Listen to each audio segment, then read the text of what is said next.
सभी को नमस्कार। जैसा कि आप सभी को पता है कि SSC CST combined Hindi translator की परीक्षा आज हो चुकी है और अब बारी है पेपर 2 की। तो पेपर 2 में सही मार्गदर्शन और सही तरीके से इसकी तैयारी कैसे की जाए और इसके प्रति लोगों की क्या क्या भ्रांतियाँ हैं, उन सब पर प्रकाश डालने के लिए मैं ये वीडियो बना रहा हूँ। आशा करता हूँ ये वीडियो आप सबके लिए बहुत ही मददगार साबित होगा। तो दोस्तों, जैसा कि एक मान्यता है कि पेपर 2 का मार्क्स अपने योग्यता के आधार पर नहीं मिलता है। बहुतों की ये शिकायत रहती है कि हमने बहुत अच्छा लिखा परंतु हमें मार्क्स उतना अच्छा नहीं मिला, जबकि सामने वाला व्यक्ति जो है उतना अच्छा नहीं लिखा था, उसे अच्छा मार्क्स मिल गया। एक ये मान्यता बन चुकी है लोगों की। दूसरी एक मान्यता है कि एक कहीं और जाएंगे, किसी एक स्थान पर जाएंगे, जैसे कि कुछ लोगों का मानना है कि किसी शहर पे जाएंगे तो वहाँ पे नंबर अच्छा मिलता है लोगों का, और इस शहर में अगर एग्ज़ाम हम देते तो वहाँ पे नंबर उतना अच्छा नहीं मिलता है। ठीक है, जोन वाइज इस पर भी हम कुछ अपने वक्तव्य रखेंगे। हो सकता है मेरे विचारों से आप असहमत हो, परंतु मुझे जो सही लग रहा है मैं उसे बता रहा हूँ। आगे मानिए ना मानिए आपकी मर्जी। और इसके साथ पेपर 2 की सही तरीके से तैयारी कैसे करनी है, इस पर भी मैं अपने बातों को रखूँगा। तो चलिए शुरू करते हैं आज की चर्चा। सबसे पहले जो बात है कि मुझे मार्क्स अच्छा मिला और सामने वाले ने उतना अच्छा नहीं लिखा था, उनको मार्क्स अच्छा मिल गया, पहले मैं इस पर प्रकाश डाल दूँ। तो देखिए दोस्तों, ये बहुत ज़रूरी होता है प्रसंग के अनुसार निबंध को लिखना। अगर आप बहुत अच्छा निबंध लिख दिए हैं लेकिन प्रसंग के अनुसार अगर आप नहीं लिखे हैं तो आपका मार्क्स उतना नहीं मिलेगा जिन्होंने बहुत अच्छा नहीं भी लिखा है उस निबंध को, लेकिन प्रसंग के अनुसार लिखा है। मतलब प्रसंग के अनुसार लिखना बहुत ज़रूरी हो जाता है। ठीक है, जैसे कि एक टॉपिक आ जा रहा है, मान लीजिए नारी 21वीं सदी में नारी। ठीक है, हम यहाँ से पढ़ के गए नारी सशक्तिकरण। अब हम वहाँ पे लिख रहे हैं नारी की सशक्त करने के लिए क्या करना होगा, नारी क्या कितना वत्सरना हुई थी, कितनी समस्याओं का सामना करना पड़ा। हम उसको उस रूप में ढाल रहे हैं और इसमें अच्छे अच्छे कोटेशंस मार रहे हैं, अच्छे अच्छे लोगों की स्टेटमेंट्स डाल रहे हैं, सब अच्छा है।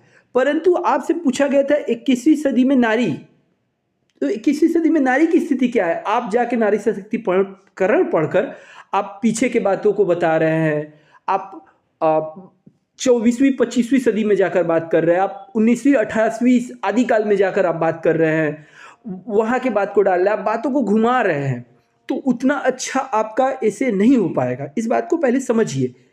जो भी लोग ये शिकायत करते हैं कि मुझे मार्क्स नहीं मिला, मैंने अच्छा निबंध लिखा था, आप ज़रूर एक बार पेपर खोलिएगा और जो सामने वाला व्यक्ति था जिन्होंने लिखा है ऐसे उसी टॉपिक को, उन्होंने उतना सजा कर नहीं लिखा है। आप उनको देखिएगा कि उनको नंबर ज़्यादा क्यों मिला है। वो बहुत अच्छा नहीं लिखे लेकिन उन्होंने प्रसंग के अनुसार लिखा है।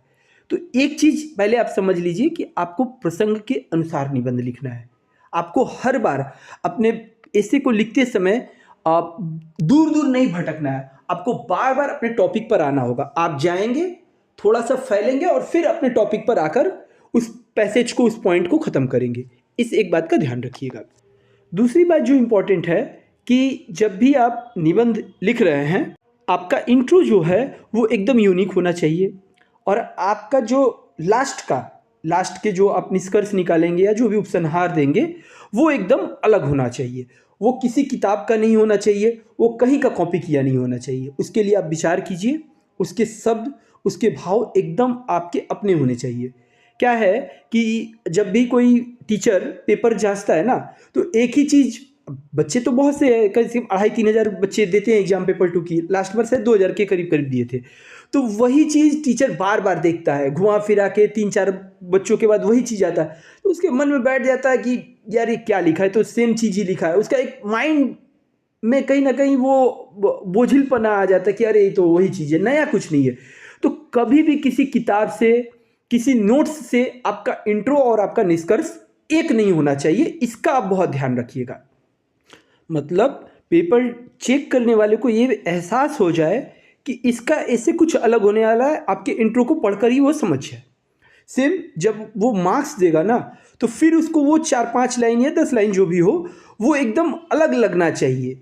ठीक है, उसको लगे हाँ बच्चा कुछ अलग सोच है, कुछ अलग रचनात्मक, कुछ क्रिएटिव सोचा है और लिखा है, इसका ध्यान रखना है। दूसरी बात, तीसरी बात, कुछ लोग कोटेशन मारते हैं। जैसे कि एक मैंने देखा है, वो जब भी नारी का लिखते लोग, वो जरूर लिखते यत्र नार्यस्तु पूज्यन्ते रमन्ते तत्र देवता, और फिर एक वो अबला नाचल अबला नारी हाय तुम्हारी यही कहानी।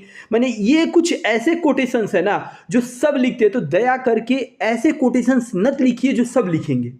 ठीक है, यूनिकनेस लाइए, अपने ऐसे में यूनिकनेस लाइए। आप जहाँ उन वक्तव्य, उन स्टेटमेंट्स या उन 2 पंक्तियों को कविताओं की कहीं भी किसी भी श्लोक की आप जैसे ही रख देते हैं ना, वैसे ही आपका निबंध पूरा तरीके से वो मतलब कॉमन हो जाता है। इसलिए कभी भी ऐसे 2 लाइन न दीजिए जो सब कोई देंगे। हाँ, इसके लिए बेटर होगा आप अपने से, आप तो MA PhD कर चुके हैं आप सभी, तो कुछ सोचिए, अपने से कुछ सोचिए, वो 2 लाइन कैसा हो सकता है। भले आप बहुत अच्छा मत लिखिए, लेकिन वो पंक्तियाँ एकदम यूनिक होना चाहिए, जो कोई ना हो। इसके लिए आपको अपनी रचनात्मकता को बढ़ाना होगा और सोचना होगा। हाँ, आप ये भी कर सकते हैं कि अगर किसी के स्टेटमेंट्स डाल लें, जैसे गांधी जी का करो या मरो, ठीक है, अगर मान लीजिए वो स्टेटमेंट्स हमको कहीं डालना भी पड़ रहा है, तो ये तो देखिए, अगर कुछ ऐसा गांधी जी का कुछ बात आएगा तो सब कोई लिखेंगे, तो आप कुछ ऐसा बोलिए जो गांधी जी बोले हैं कभी और कोई वहाँ तक सोच नहीं सकता। उसके लिए आपको गांधी जी को उस तरीके से पढ़ना पड़ेगा। ठीक वैसे ही कुछ भी पढ़िए, आप उसको अलग ढंग से सोचिए। ठीक है, और हाँ, जरूर किसी टीचर से जचवा लीजिएगा पहले। ये नहीं कि वो कुछ पूछे और कुछ आप लिख दिए, वैसा मत करिएगा। लेकिन कुछ यूनिकनेस लाना होगा, कुछ क्रिएटिविटी लानी होगी जो कोई नहीं दिखाएगा। ठीक है, तो बात हुई सिंपल में, मैंने आपको भूमिका के बारे में बताया, इंट्रो के बारे में बताया, और अब मैं बता रहा हूँ मेन बॉडी की। बहुत ही सिंपल में बता रहा हूँ। मेन बॉडी में क्या होता है ना, लोग एक ही बात को बहुत ज़्यादा बढ़ा बढ़ा के लिखते हैं। ठीक है, और टीचर समझ जाता है अरे ये तो बकवास कर रहा है। ठीक है, ये बात को छोटे से लिख के आप अलग लाइन में जा सकते थे। कुछ लोगों की ये समस्याएं रहती कि हम समेट नहीं पाते हैं, तो आप कोई भी बात को ना बहुत ज़्यादा विस्तार में जाकर लिखते हैं। वहाँ आपको अपनी समेटने की शक्ति का प्रयोग करना पड़ेगा और उसको सार रूप में लिखना रहेगा। अभी मैं आपको एक एग्जाम्पल दे रहा हूँ कि देखिए कैसे जब हम निबंध लिखेंगे तो हमारे वर्डिंग कैसे होंगे। मैं उसका एक एग्जाम्पल दे रहा हूँ। देखिए, अभी का हॉट टॉपिक है युद्ध, उस पर मैंने ये पहले भी बताया था। अब देखिए कैसे समेट के लिखा जाता है। इतिहास गवाह है, युद्ध का उद्देश्य चाहे कुछ भी हो, मानवता की नृशंस हत्या जरूर होती है। नैतिक शक्ति मानो समाप्त हो रही है और हथियारों की शक्ति बढ़ रही है। भूख, प्यास, बिजली, दवाएं आदि की कमी होने लगती है। परिवहन, व्यापार, पर्यटन प्रभावित होते हैं। महंगाई बढ़ती है, अर्थव्यवस्था टूटने लगती है। लोग बम बारूद के शिकार हो जाते हैं। जो बच जाते हैं वो कुपोषण के शिकार हो जाते हैं। पलायन शुरू हो जाता है, लोग अपने ही देश में शरणार्थी बन जाते हैं। महिलाओं पर अत्याचार और शोषण की घटनाएं निकल कर आती हैं। मानव अंगों और बच्चों की तस्करी होने लगती है। देश के नागरिक भूख और बेबसी से छटपटाने लग पड़ते हैं, लूटपाट करने लग पड़ते हैं। बरसाए गए बमों से पर्यावरण प्रदूषित होता है, वायु, जल सब पर इसका प्रभाव दिखने लगता है। अनुवांशिक रोगों का खतरा बढ़ जाता है। शारीरिक के संग मानसिक समस्याएं भी पनपने लगती है। तो दोस्तों, मैंने यहाँ पे एक उदाहरण से समझाया कि देखिए कैसे सार रूप में समेट कर लिखा जाता है, बड़े बड़े बातों को कैसे छोटा करके लिखा जाता है। ठीक है,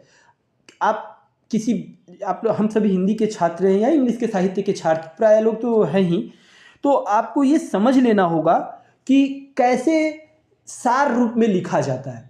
होता है ना समरी राइटिंग, उसका आपको प्रयोग करना होगा। आप बढ़ा बढ़ा के अगर बातों को लिखेंगे तो आपका समय भी ज़्यादा लग जाएगा और आप मूल बातों को मतलब ज़्यादा से ज़्यादा बात नहीं लिख पाएंगे, और वो जो आपका इम्पॉर्टेंट बात होगा ना, हो सकता है समय की कमी के कारण छूट जाएगा। तो इसका बहुत ध्यान रखना है कि सार रूप में लिखना है। आपने देखा मैंने कितने सारे पॉइंट्स को कैसे सार रूप में समेट के लिख दिया।